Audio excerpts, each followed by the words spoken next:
3 police forces are considering plans to give guns to some uniformed bobbers on the beat in order to respond more quickly to a crisis situation, such as a terrorist attack.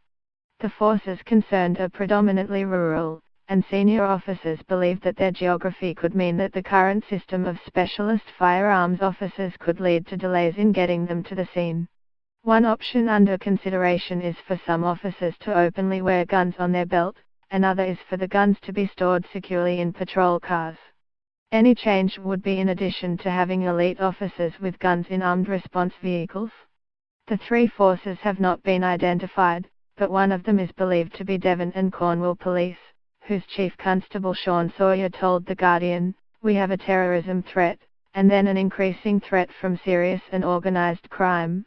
Gangs are coming into the southwest from London and the northwest, and there are copycat risks from people with mental health issues."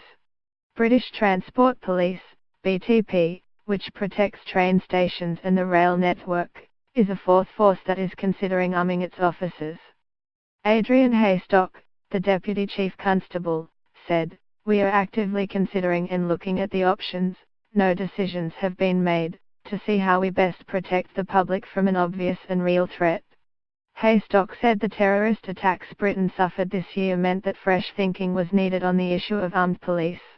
In March, an armed protection officer who happened to be in the Palace of Westminster in London shot dead Khalid Masood after he had stabbed an unarmed policeman. "We cherish the model of an unarmed police force," Haystock said. "But, when you consider how the attack at Westminster was halted by an armed officer who was already there, you can speculate that if there had been armed officers at London Bridge, or other incidents, would the attack have been halted sooner?"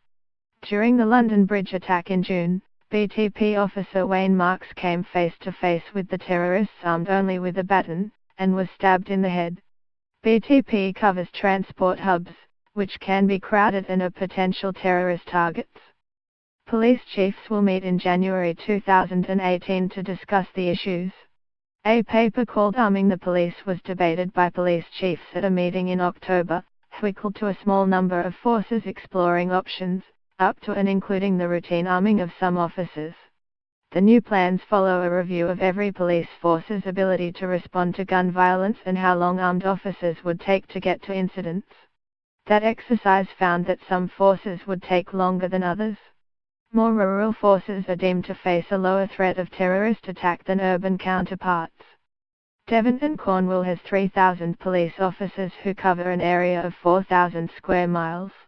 The population of 1.7 million people swells in the summer months with 11 million visitors. The force's armed response vehicles usually carry 2 officers. The large area the force covers means getting enough armed officers to the scene of a shooting could give attackers a long time before they were challenged by enough officers with firearms.